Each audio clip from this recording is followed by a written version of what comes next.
Hello, welcome back. It's been a month. I had a baby, or well, my girlfriend had a baby. I didn't.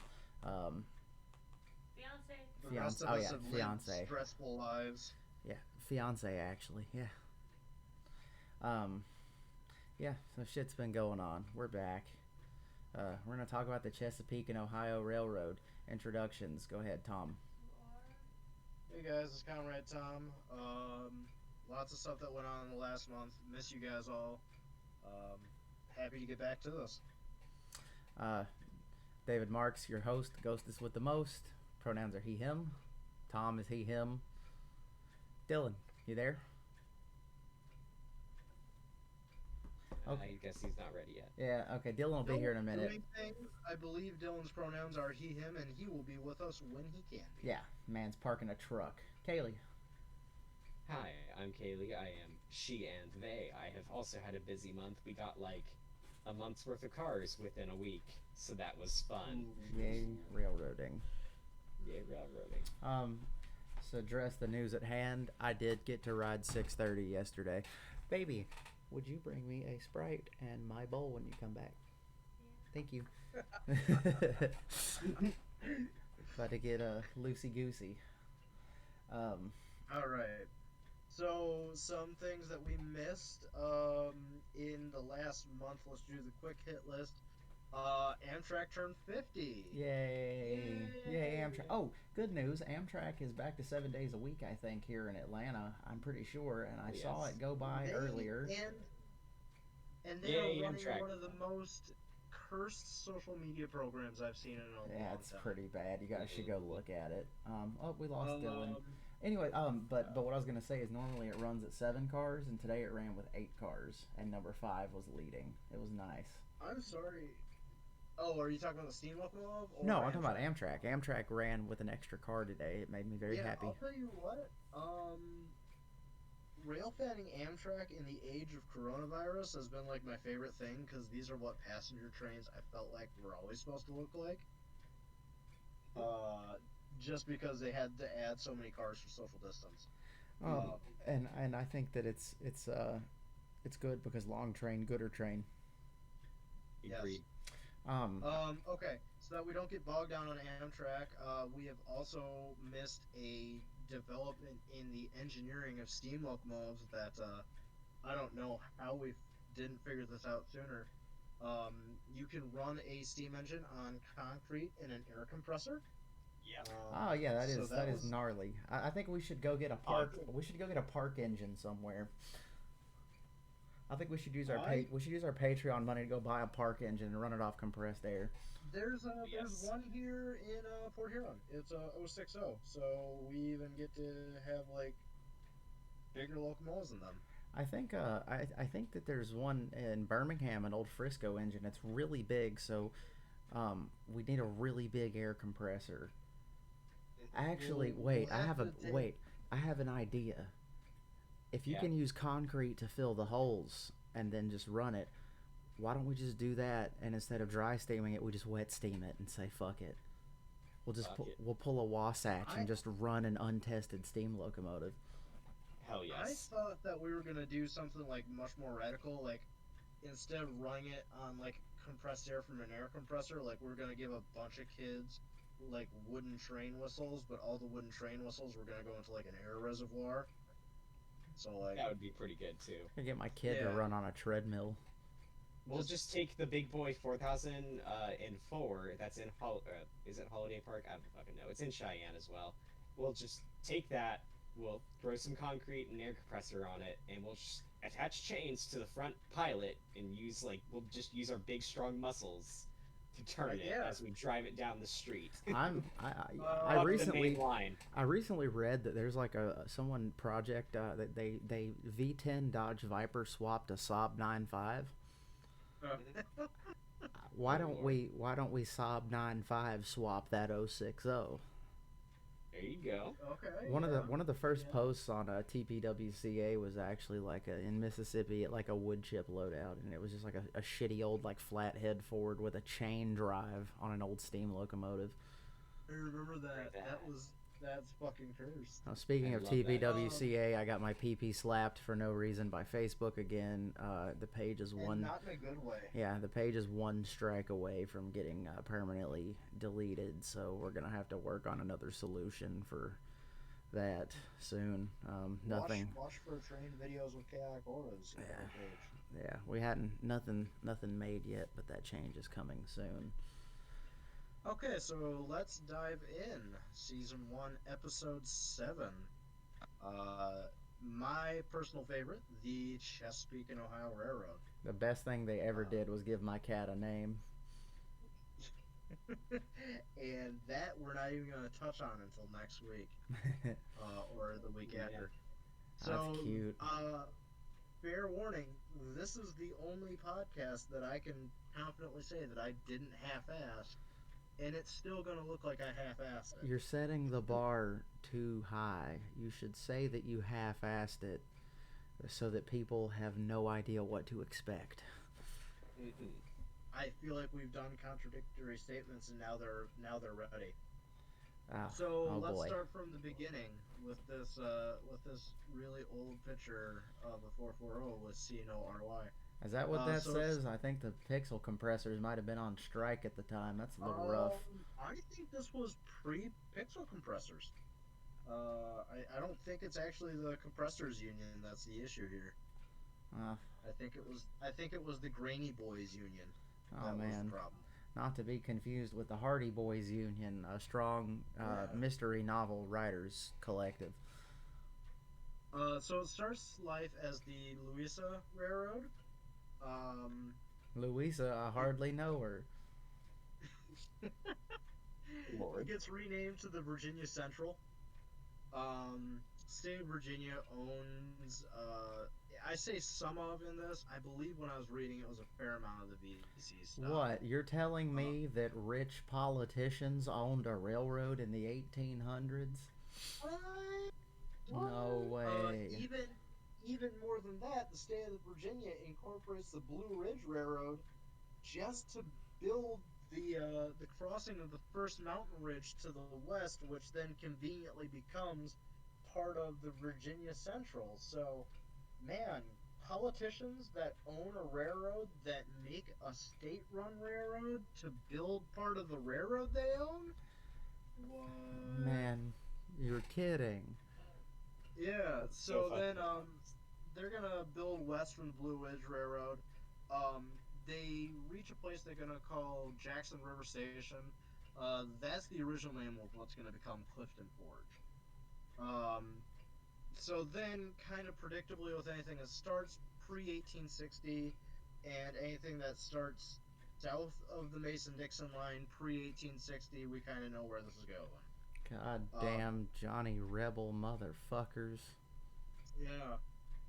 When the Civil War breaks out, the VC becomes one of the trader's most important lines. What is it with the U.S. and fighting VC? It's a running theme here. I mean, yeah, but at least we won on this one. That's fair. The VC provides the Secesh with some food and ammunition quite regularly. VC also moves rebels around to fight against the United States. I just want to be clear here. You were fighting against the United States. It wasn't the Union. It was the United States. You were calling yourselves a different country. You were not, in fact, a different country. Whenever the Transformers franchise has been around more than your country, you're not a real country. The Gulf Mobile in Ohio's been around longer than your country. Operating supporting the South make the Virginia Central a prime target for the United States Army, and by the end of the rebellion, they leave the company with 5 miles of operating track and $40 worth of gold in the treasury. That's an Holy shit. 1860s dollar reduce. Yeah, It's not even like you could probably pay several politicians to build you a new railroad with $40 back then, though. Damn. yeah. So do it again, Uncle Billy. Thank you, sir. So Monon did post- Mike Pence. did William Mike Pence. William Tecumseh Sherman did Chessie System. Yeah. So we're gonna go into post-war, and when we talk about post-war, we're talking about post-Civil War. Um, so they looked actually for some financiers from the UK, and the UK was like, nah, I like finance these uh, nuts. yeah, finance these nuts. Oh, But they yeah. did get Collis P. Huntington, the guy who was doing a lot of work for the Central Pacific, interested.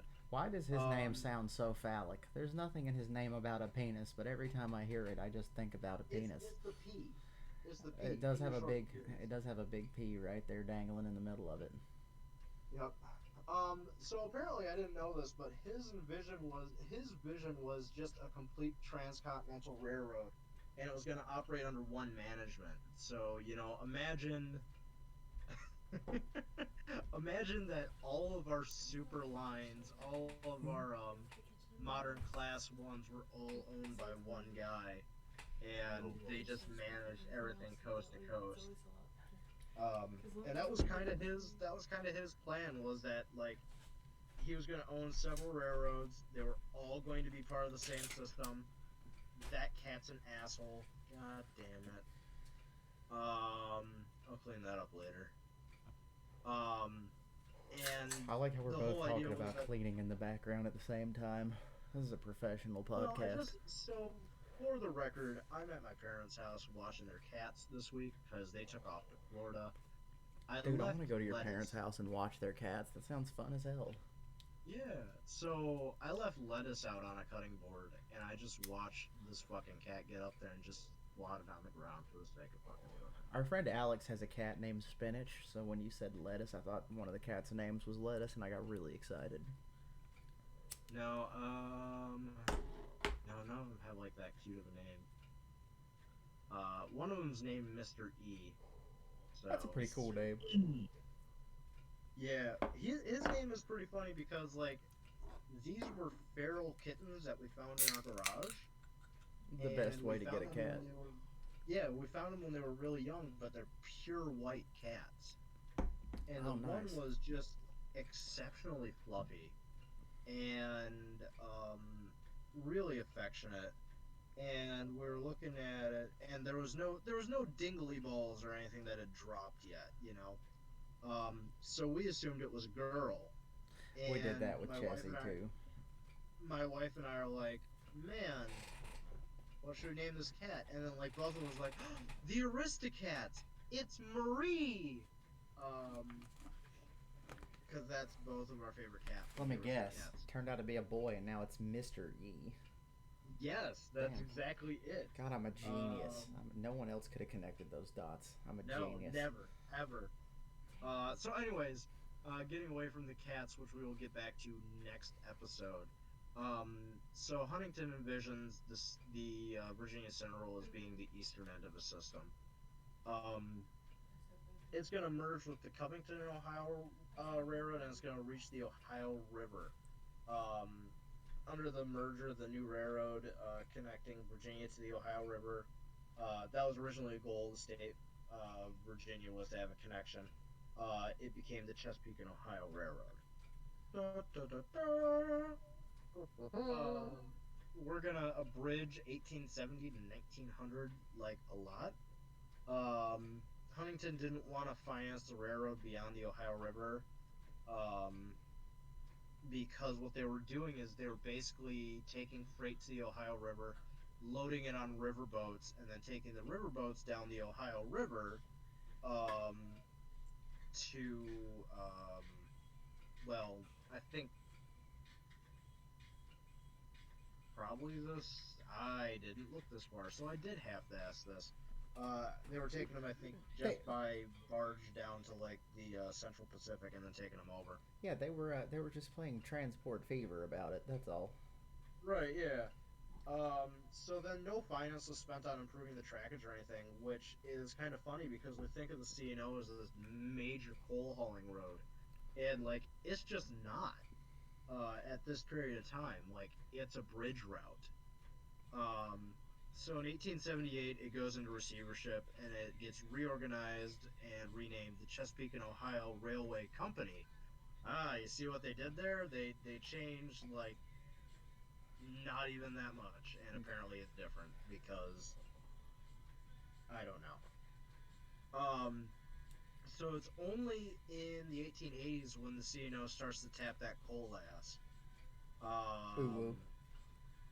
Ooh, woo. It, Huntington lost controlling interest in the company in 1888, and it actually goes to the Vanderbilt family of railroads, because that man wasn't evil at all.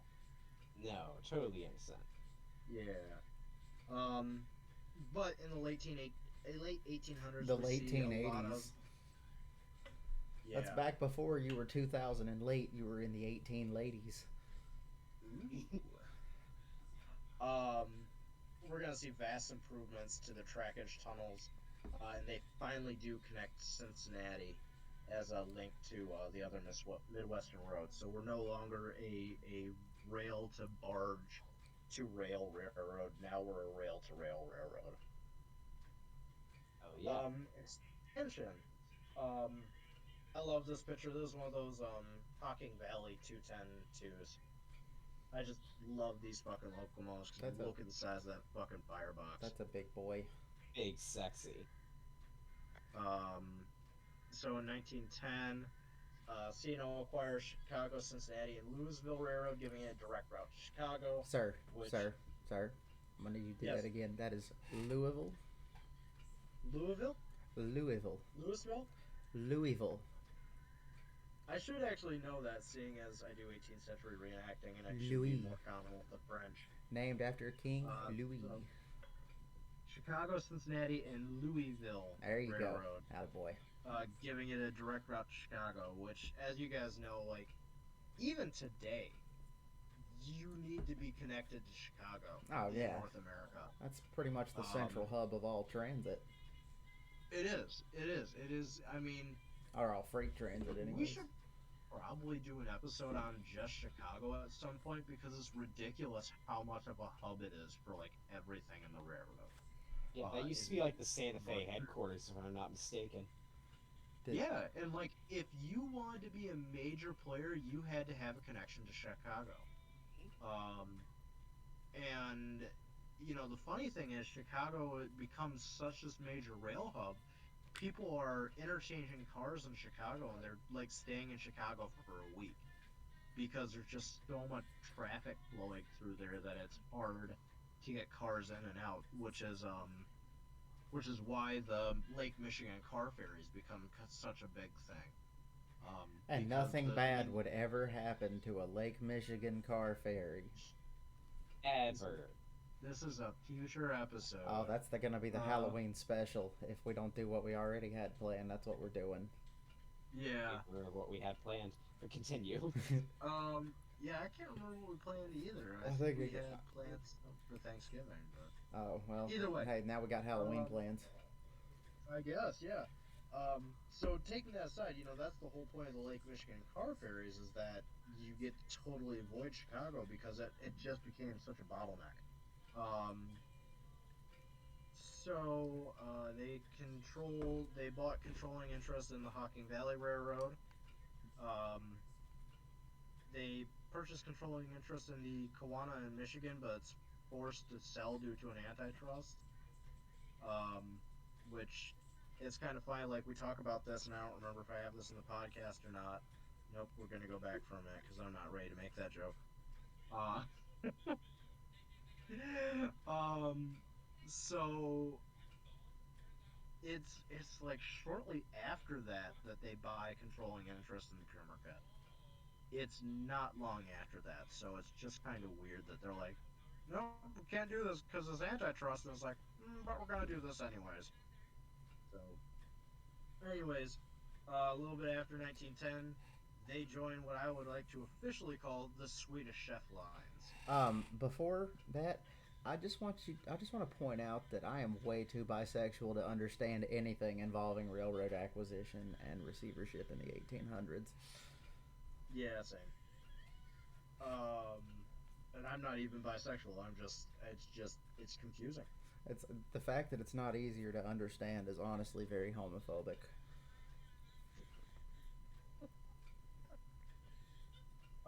So if anybody is like lost on this slide, um, the joke I'm making here is that they joined the Van Schwergen, and I'm sure that's the wrong way to pronounce it. Pronounce it Uh, wrong on purpose. He's bourgeois. yeah. Is your fact lines. Basically, it's a pair of brothers. I think they're out of Cincinnati. Um, we have other people on the podcast that like know a lot about them, and I was hoping they were going to be on, but they're not because we're all losers that have jobs usually. Yeah. Basically, you guys know them. They owned the Nickel Plate. They owned the Pure Marquette. They owned the CNO. Apparently, at some point, they owned the Erie, but I didn't feel like tarnishing the Pure Marquette and CNO with associating it with the Erie Railroad. Wow, what an eerie thing to hear about. Ooh. Ooh. Okay, so moving on to the big sad. Um, going into the Great Depressions, there's not a lot of good news here. Half of the railroads in the United States go into receivership in the early 30s, but the C&O is doing well because they finally tapped into that coal. Um, the thing is that even when everybody doesn't have any money, industries still need coal to make things, and people still at this time need coal to heat their houses, and railroads need coal to fire their steam locomotives. So the C&O is actually put in a super well spot going into the Depression. It Man. uses a lot of cheap Depression labor to rebuild their lines. They're doing it to a completely new standard, better ballast, wider tunnels, heavier rail. Um, and because of this, this is what makes the C&O such a massive part of this, the American war effort in World War II. Man, Um, I have come up with 9 different ways to make a joke about my depression on this slide, and I can't decide which one to make. So I'm just gonna let you guys use creative liberty and make up your own. I would like to hear joke number 7. Um, wow, sure wish I was going well into my Great Depression. Hey. Anyways, moving on. Um, okay, you guys know that this is going to be really hard for me, and You'll so be I'm okay. relying on you guys to tell me when to stop. Okay. Okay. So they do acquire the Pure Marquette in 1947. Just some backstory on the Pure Marquette, if you guys haven't caught it from like the last 6 podcasts. They formed in 1900. It's from several smaller Michigan railroads. Um, Basically, the Pure Marquette's an amalgamation of a bunch of logging lines that were all over Michigan. We're gonna Um, buy the rights to Pierre Marquette from whoever owns it right now, God, and he's is it NS? nope, CSXT. Oh yeah. So okay, yeah. We'll pay Uncle CSX enough money, and we're gonna Robert J. Riley the Pierre Marquette, except like not be a Republican about it. Oh my God, you will make me so happy. I will die on that railroad I'm gonna probably. build a sheet metal 4S. But we're Hell gonna yeah. put the really cool E series swoops on it. Um, Anyways, Pure Marquette does the receivership thing a couple times, to put it lightly. Um, it joins the Swedish Chef Railroads as well. That's an extra E, Uh, so you need to say it. Sweet. Swedish. There you go. C&O buys controlling interest in the 30s. Um, PM runs traffic in Michigan, Ohio, Ontario, Indiana, and the ferry service that we've already talked about. Speaking of Ontario, we got to get Cortland Saunders on here one day just to hear him talk. We're gonna do an Ontario Northland episode. That would be kind of cool. That's one of those railroads that like I know it exists, but then I know nothing about. It's pretty Um, bananas. so PM is also has America's first post-war streamliner. They name it originally the Pure Marquette, and it provides a daily service between Detroit and Grand Rapids. And I know that sounds like a trip from like a nice Michigan city to like a city to a shitty Michigan city, But at the time, remember, Detroit was like the fourth largest city in the U.S. and at this point had only had one major race riot. So, Jesus. it was doing good by the standards of the rest of the cities. Um, I Yeah. still I still find Detroit. I find both of Detroit's race riots just fucking stupid, but I guess that comes with the hindsight and not being racist. Yeah, maybe Um, just like don't hate people for the color of their well, yeah, skin, like and you solve that whole the problem. first one's in the middle of fucking World War II, and white people are like, "No, I'm not gonna work with black people on the assembly line." And it's like, How about you okay, but shut the like fuck up? we're fighting Nazis. Like, didn't you guys want to kill Nazis? Wasn't like the whole thing? Well, Yeah, but not with the help of black people. And yeah, I it's was like, about to say what you got to the think fuck is wrong with you? just Yeah, do because. y'all hate black people more than you hate Nazis? Like, be real here. Come Well, on. you Yeah. have to remember one thing, and that's that America fought a fascist country as a fascist country. Let's be honest here. So Yeah. it's the rival fascism. It's got nothing to do with not being racist. I'm uncomfortable with this conversation. I want to move on. Alright, let's move on. So the reason why I bring this up, why I bring up the Pure Marquette in a C&O thing, is because really it comes down to these maps. Here's the C&O before the Pure Marquette acquisition, and we see a lot of our lines here. We see this main line and the one that goes up here, but then let's look at this after they've acquired the PM. This is some huge um, advancement. I mean, you're almost doubling the size of their system when they acquire the PM. I don't think, and this is me again. I don't think anybody gives the Pure Marquette enough credit for how big of a system it was. Mhm. Because like not only did it almost just pretty much completely connect Michigan. I mean, the only thing that we're missing here is the east side of the mitten. And Um, this is still important railroading to CSX today. yeah, well, yes and no. CSX is actually looking to sell off all their Michigan lines, but Oh well, it was. yeah. So if you guys back us on Patreon, we can buy the rights to the Pure Marquette and the former PM lines, and we will resurrect the Pure Marquette. We will also back as much money as we can to restart Lima Locomotive Works so that we can buy just an ass load of Berkshires. Oh, Um, yes. but anyways, I mean, and I'm just dwelling on this for a minute, but like acquiring the Pure Marquette was a major deal for the CNO because it gave them this link from Buffalo to Detroit, which goes all the way to Chicago. So anything in the Northeast can now be routed over the CNO all the way to Chicago. Um, they acquire these lines and the thumb, not super profitable. Speaking from experience, these are small boy lines, but they're very interesting. But then I mean you're also serving Detroit, um, Saginaw, Bay City, Flint, Grand Rapids. Grand Rapids is a major hub for the CNO in Michigan, and all these kind of up north tourist areas. So there was a fair amount of sleeper service that went up to the northern part of Michigan because that used to be where people vacationed a lot.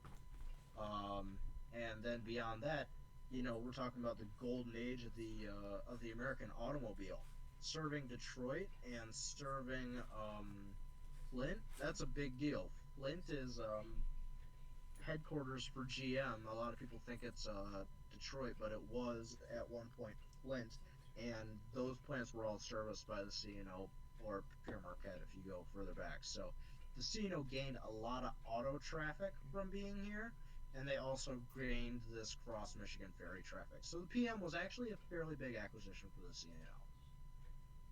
Yeah, it sounds like it. Oh, that's BL2, amazing. BL2. This is BL2. Hypno BL2. Oh, I'm this is gonna one of my Photoshop personal that. slides.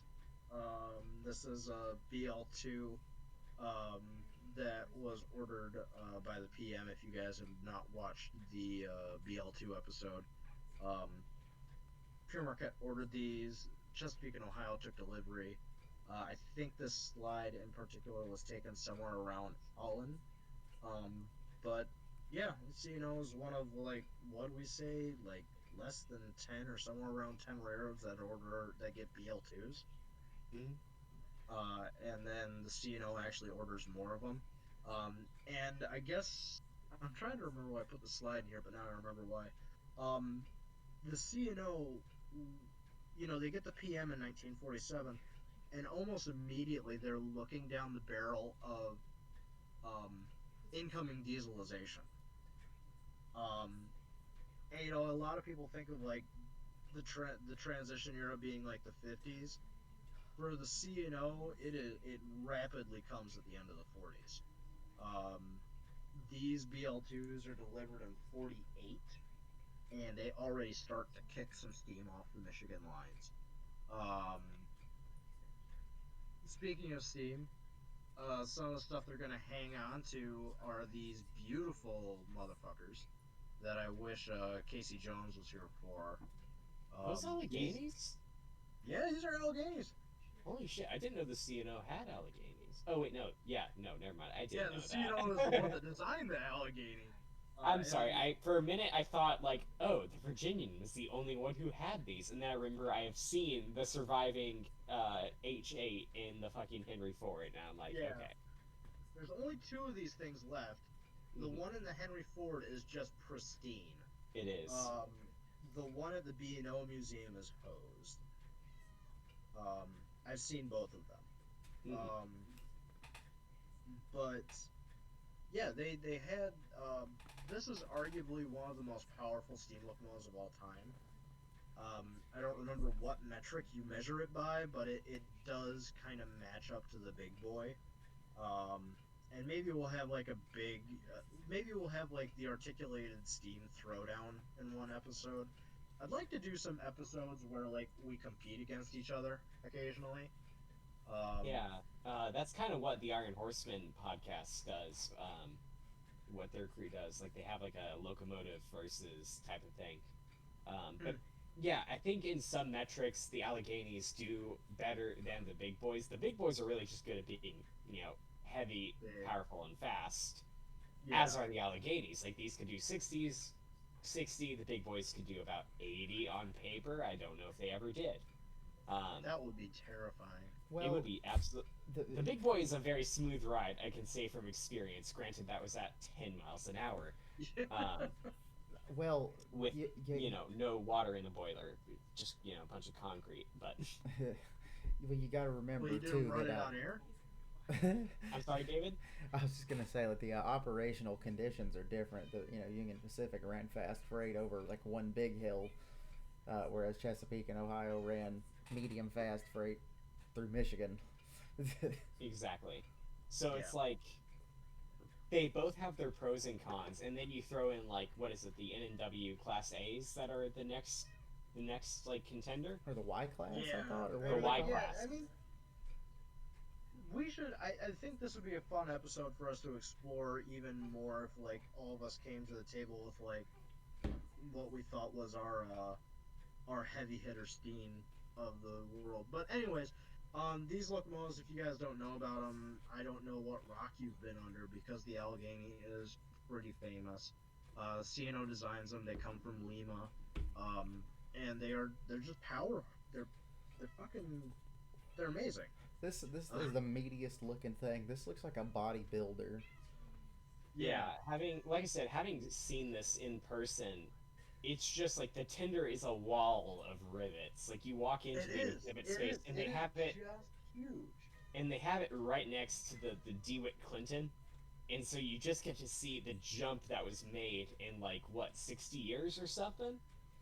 Uh, Yeah, I mean, yeah. those I sixty mean, those seventy those years. guys standing next to it are only 6 feet away from it, and you see that that's a which is mighty big cool. engine.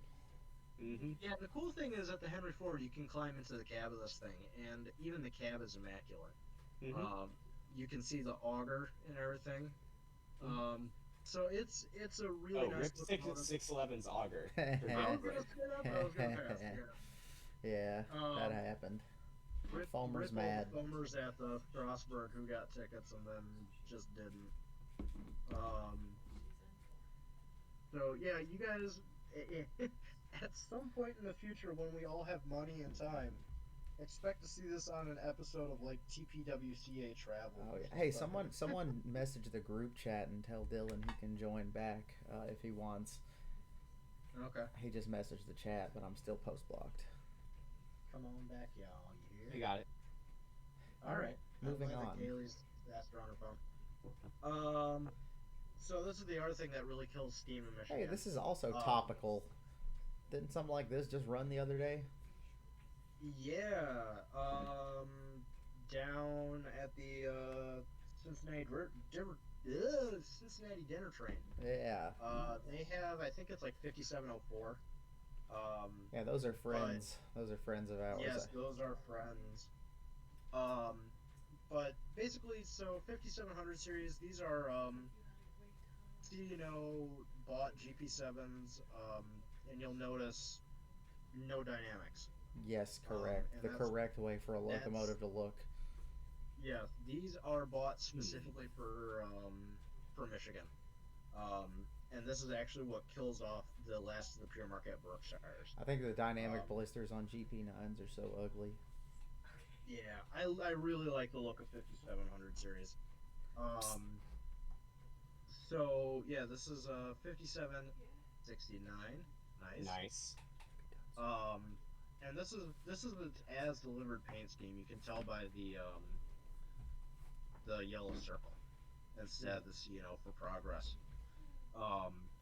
But this is what starts to kill steam in Michigan, and C&O is very careful that where they kill steam first is in Michigan because it's not visible. It's not where the coal companies are gonna see diesels rolling by sooner than anything else. It's honestly GM gets to see EMD units switching their plants instead of steam locomotives. So it's kind of pretty genius much, that. right, yeah. So pretty much by like the early 50s, steam is just gone from the former Pure Marquette. This picture is actually taken from Romulus, Michigan. This is taken like the 60s or the 70s. You sure it was Romulus and not Remus? Yes. But yeah, the C&O is, I mean, they're very careful in their planning, but yeah, the steam goes from the northern district faster than it goes from the southern district. And this is an example of this. This is Pure Marquette 1226. And it's white line. You guys can see it's ready to get scrapped. And this is another slide from my personal collection. And the reason why I bought this slide, even though the locomotive was white lined, was the background here. Check that out. Ooh. There's nothing in Michigan that looks like that. So where did they ship these to be stored and scrapped? So, a fair amount of the Berkshires were sent to New Buffalo, Michigan, and then they sat on the deadline. That's where 1225 went. That's where a lot of other ones went. But the mechanical department at the C&O went through and evaluated the best of the Berkshires and sent them south through the Chesapeake district. So, even as steam's being phased out in Michigan, the C&O is very conscious of keeping any of these good running steam locomotives still being useful for revenue.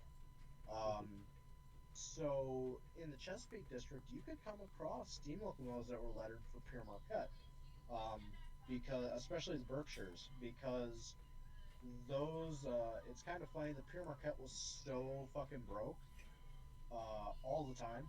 A lot of Pure Marquette fans call it the poor Marquette. They bought these things on what are called locomotive trusts or equipment trusts, and basically it's like a mortgage on the equipment. You get to use it, and you have to pay for it. Well, part of the equipment trust is that it has to hold the name that's on there. So some of this stuff went right to scrap, wearing Pure Marquette on it, even into the late 50s. And it's just because the equipment trust didn't run out. So this locomotive would have worked its entire service in the Chesapeake district, where in Pure Marquette, because they couldn't legally rename the locomotive. Um, and there's several cases like that. The only Pure Marquette Berkshires that get repainted is the first order that they had from the early 40s, because it's the only one the equipment trust ran out on. But they have some diesel switchers. Trying to remember, it's 58 or 52 right now. I think it's 58. It finally got repainted into like a modern Chesapeake and Ohio paint scheme, but it actually still had Pure Marquette on the side because they needed to paint it. But the equipment trust hadn't ran out yet. And it stayed that way until like the mid to late 60s. It still had Pure Marquette on it, so that one's a kind of cool locomotive. Um, but again, this all comes back to the C&O is very coal conscious. They want to make sure that they're using whatever they can on the Chesapeake district to show that they're still coal is king, and that's what we're going to use. And that includes some rebuild programs like this. I love this slide. This is the episode where you guys get a bunch of personal slides. Um, this is one of the streamlined Hudsons that they rebuilt. The yellow bellies. Yeah, if I remember right, aren't these like Pacifics that they just added an extra wheel to in the ass? I don't know on that specifically. I know the streamlining was really kind of shoddily done. It looks great from the outside, but apparently, like the one that is preserved, they're a little bit scared to like cosmetically restore it because once they take some of that cladding off, they're uncertain if they can get it back on properly. Yeah. And to be completely honest, these locomotives are ugly as fuck. I I disagree. disagree, but okay. Yeah, I think you're wrong, dude. That's a bad take. I can Dylan's see like here. the forward slanted nose being ugly. I can agree with that, but like, no, I'm I just love saying, streamliners too much. as much as I love streamliners, no steam locomotive I should ever look in the front and go, huh, that looks like a minion. Okay, that's the Oh, minion's okay. fault. That's the minion's fault. That's not the engine's fault. Okay, Hey, baby, I'm look at just the front of saying. this train. Does that not look a little bit like a minion? Among Us. Well, it does look Huh? like a minion, but at the same time, the minions looked at it and were like, "Steal this, look," and then fucked it up. So Sky says it's Among Us. It does not look like No. a minion. She says it doesn't look like a minion. It looks like Among Us. As queen of Oh the Lord. minions. Oh no. She said as queen of Moving the on. I just minions, she wanna knows. reflect on this slide because this was I got this for a song on eBay, and I didn't realize it until I got it home how cool it was. Because not only is it a picture of this thing in full color, There's a which GG1 is behind kind it. of yeah, that's just it. This was taken in DC, and there's this beautiful GG1 and the coaling tower in the That background. Coaling Tower And smacks. yeah, no, this is, and the other thing is, look at this. Oh, it's running Marvel Ah, flags. green board. Flag. Ah, man. So And look, you got Bigfoot and Mothman in the background back there for your weekly Northeast yeah, Cryptid Removal Organization plug. there's always one in every podcast. Mm-hmm. You just have to look. There's a cryptid in Um, every PM or CNO photo. But so Guaranteed. there's so many cool things to this photo. I mean, between the GG1 that I just didn't even see when I originally got this, and the fact that it's running as a section, um, and the fact that it's color is super cool to me. Um, but again, C&O had this extensive rebuild program for a ton of their stuff, um, and they just turned out stuff like this. And then um, their engineering department was fantastic because they turned out shit like this. And I'm going to leave this one to Kaylee.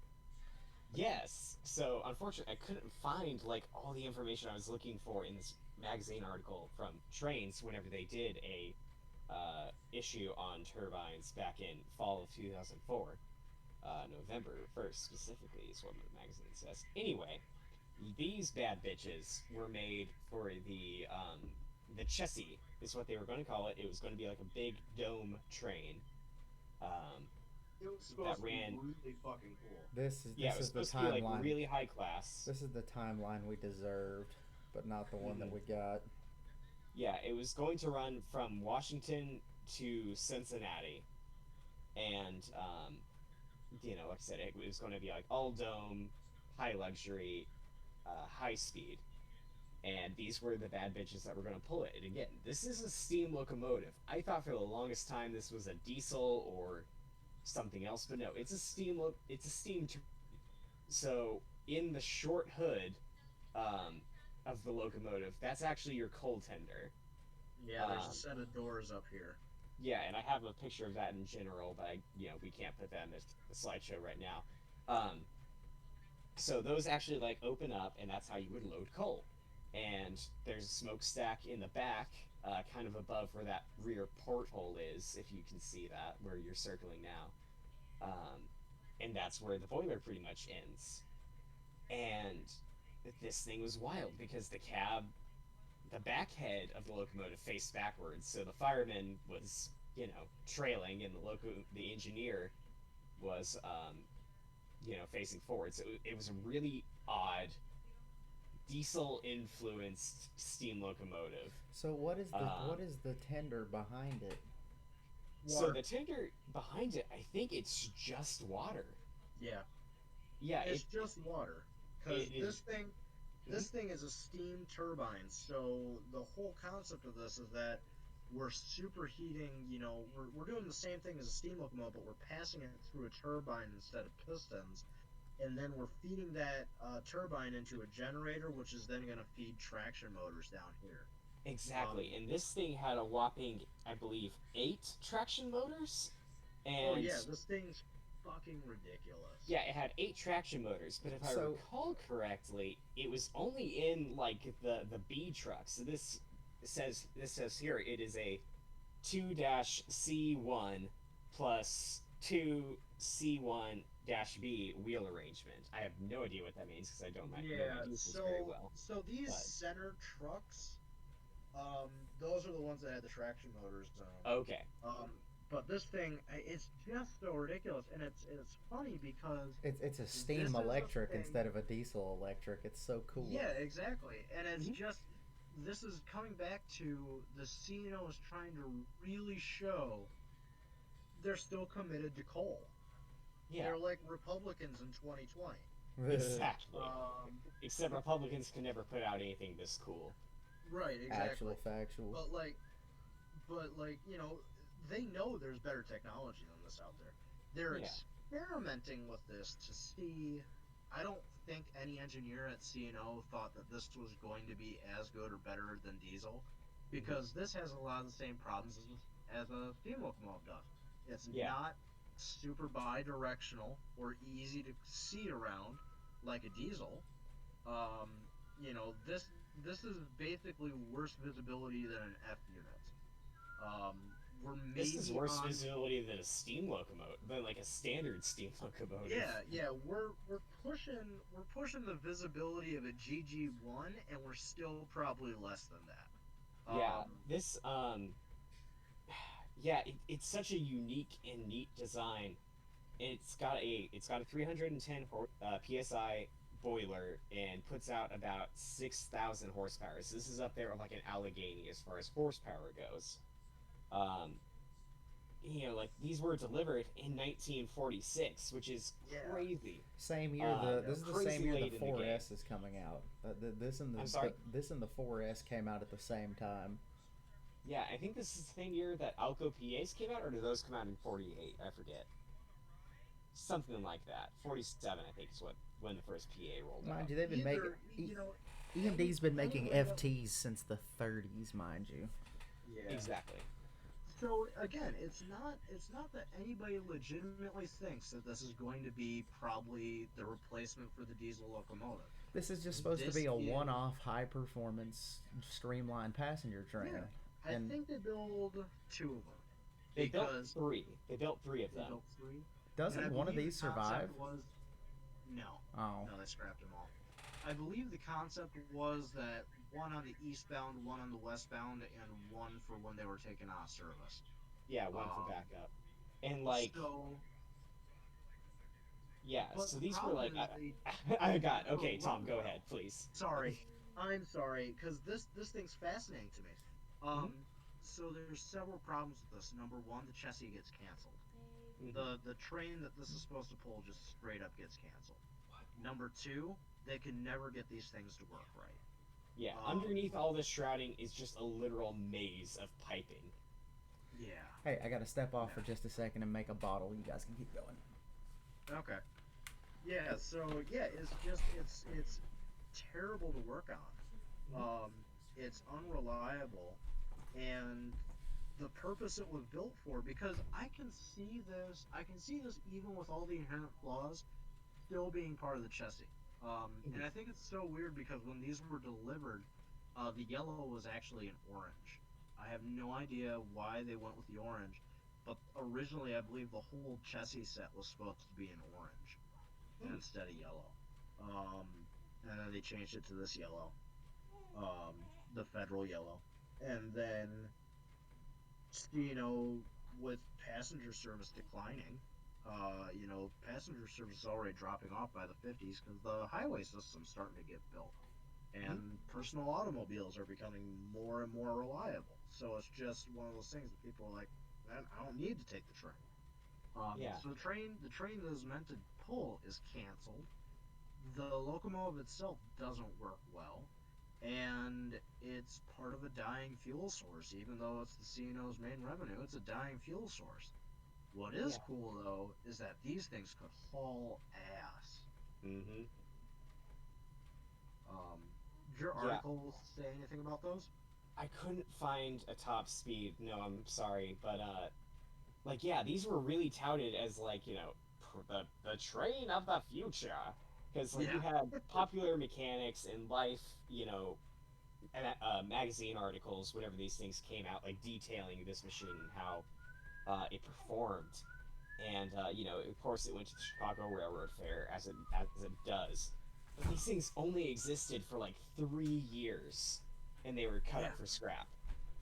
Yep. Which is so disappointing. They just weren't worth it. They weren't worth it. They spent more time in the shop than they did out on the road. And can you imagine, like, just the stupid investment of, like, hey, we built this completely new experimental locomotive, and then I scrapped it 3 years later. Mm-hmm. Talk about your fucking tax write-off, right? Right. Okay, hello, I am back. Yeah. All right. So, yeah, I mean, these are super cool, and it really is a sentiment of, like, how devoted the CNO is going to be to the coal traffic, but it just doesn't work out. And it's a bad look when you haul a lot of coal and don't use any. Mm-hmm. Yeah. So then we go into our second generation diesels that the CNO is going to. What is going on with this horn arrangement? I don't know. This is probably a Maddie question. That is a Maddie question. So someone ask Maddie what the deal with this is. Yeah, I'll have to send her this picture.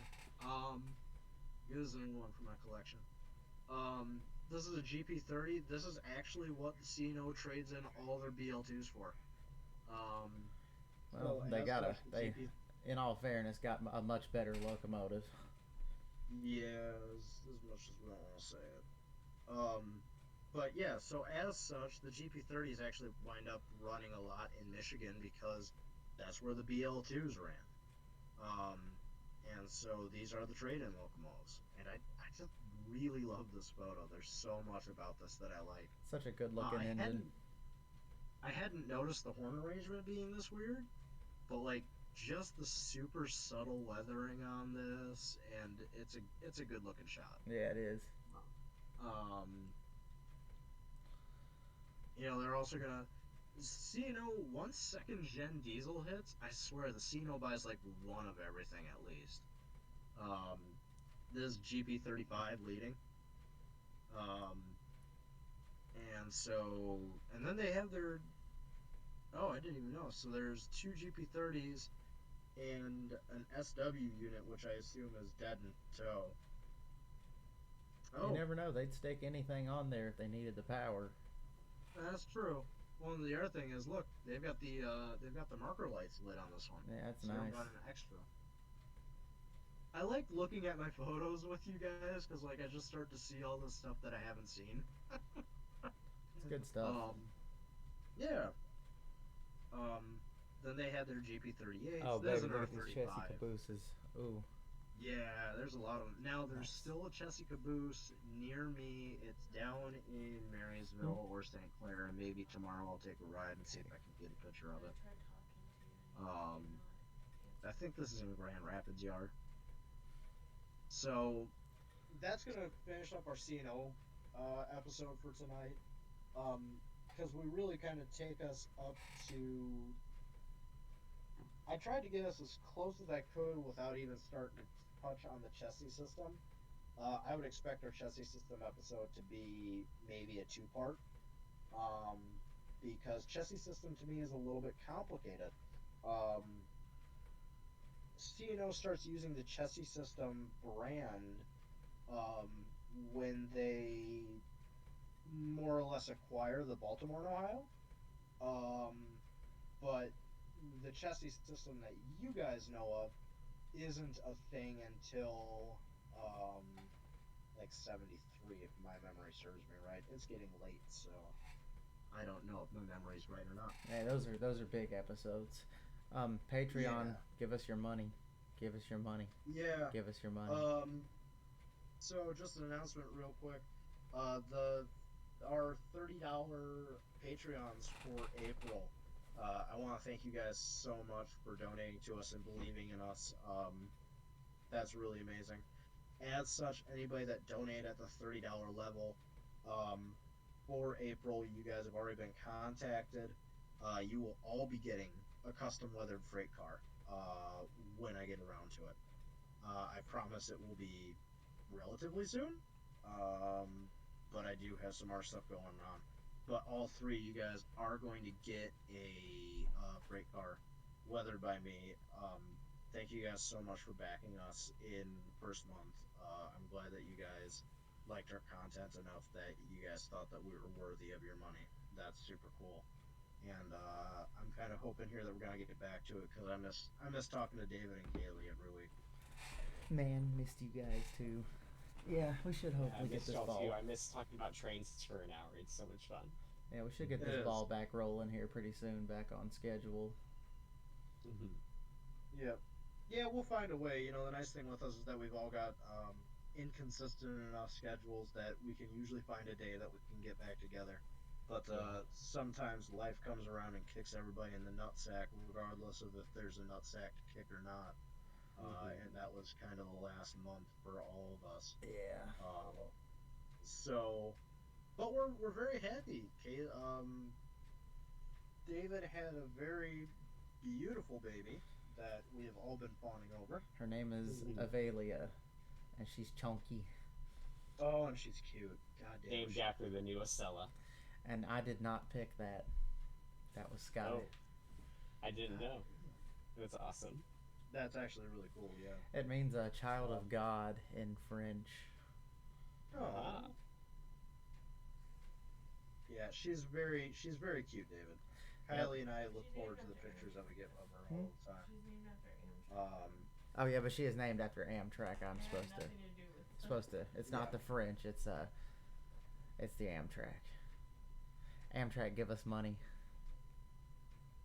Yeah, we'll do a much better PR campaign than whatever you're paying someone. For doing. Yeah, you give me like $200, I'll do way better than your guy.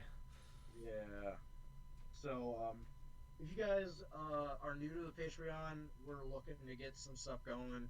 Um, David and I were talking about merch earlier on. I want to start drawing up some stickers for us.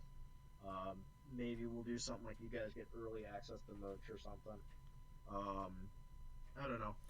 That's up to David. I just come up with ideas.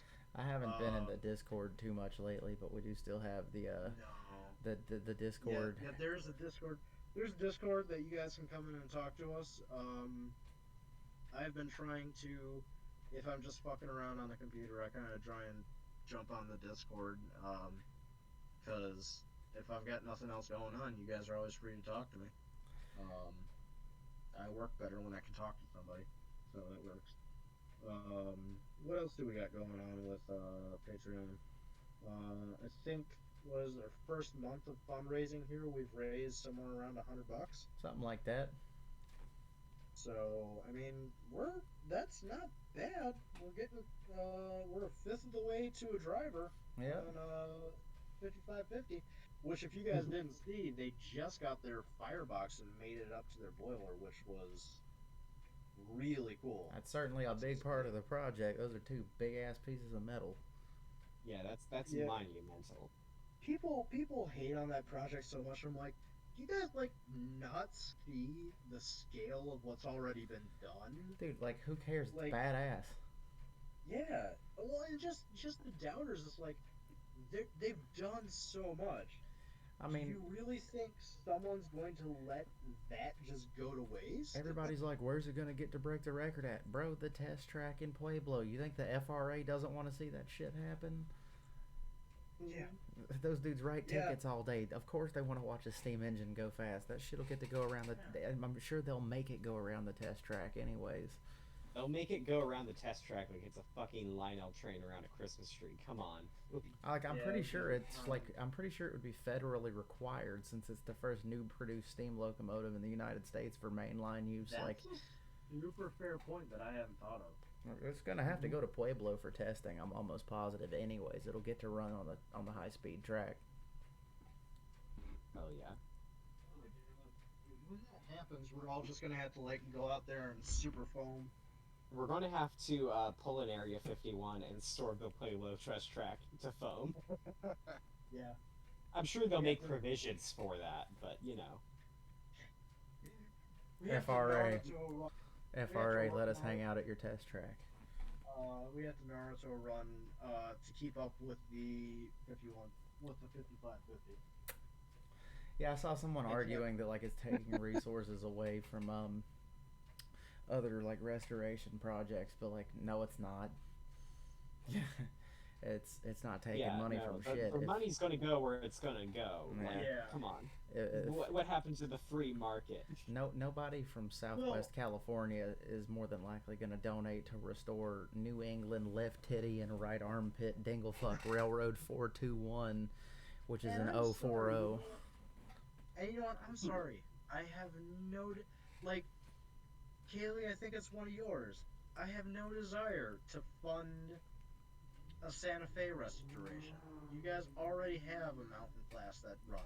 That being said, you love to see it get done, but like I'm not spending money on Yeah, it. no, I'm not gonna. Look, Anybody look, working on a steam locomotive project, I'm not gonna shit on you guys. You guys are doing way more work than any of our lazy asses on this. Oh yeah, I want to see every steam locomotive possible be restored, but like I'm not fucking paying for restore it. them all, run them on the main line, and Yeah. then horseshoe curve. Yeah. I like drinking beer too much to spend that kind of money on restorations. I like buying model trains that I can run at home. I own a Saab, Working so on like I locomotive, can't and afford then, it. Utah fucked us in half, so we can't do that anymore. Yeah.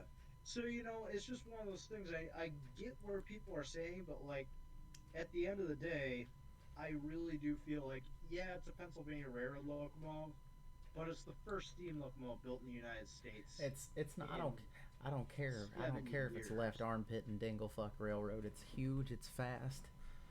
Yeah. And it's being built new. That's just cool. To me, this should be a point of national pride for us, and not. Because they're okay. Look, we haven't done the episode yet, but the British do not hold the steam speed record.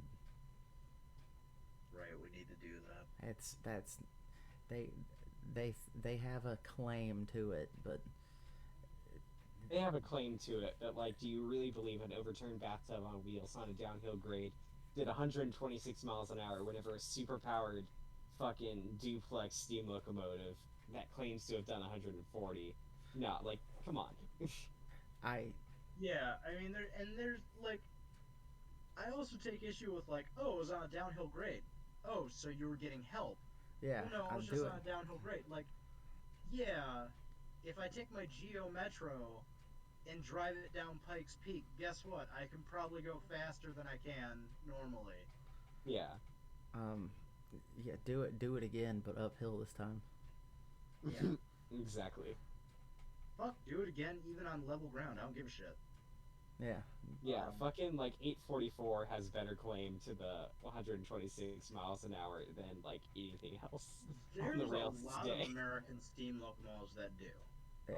I mean, there's just a ton of them that The do. main thing is the railroad just never hooked up a dynamometer card to it to prove it. Because Exactly. American railroads were never concerned about a steam record. They were concerned with making fucking money. Yeah, and the crews were like, we can't really tell this story until like after we retire because we want to protect our jobs. Yeah. So Exactly. like the fireman probably just leaned over and like, did we just do 140 miles an hour? No, shut the fuck up and keep working. Keep shoveling, Oh, man. also shush, and yes, we're going to be at Cincinnati about an hour early. It's like Casey Jones, except they just did it to like prove they were faster. Yeah, Yeah. Casey Jones was Well, a real baller. Love him. Yeah, true. It's at the end of the day, it's the same spirit that Americans have always had. If you leave them unsupervised with something with a lot of horsepower, we're gonna fuck around and see how fast it goes. It's just the nature of Look, things. when I railroaded, MOW equipment on Amtrak's limited to 25 miles an hour. Let me just say, I exceeded 25 miles an hour many, many times. You break. Did you ever break 40 in the low ram? I got a rail vac up to 46 Ooh, look scary. at you. out there downhill on the Harrisburg line. Got it up to 46. Did you have a faulty dyno on that too? No, it worked. Alright. Well, guys, that's Alright. going to be all for tonight. As David says, I got kids. Yes, as sir. I say, I'm fucking tired. And as Kaylee says, I got to fucking work tomorrow. I gotta be up in 5 hours. All right. Oh. Good night, y'all. Good night. Night, Love y'all.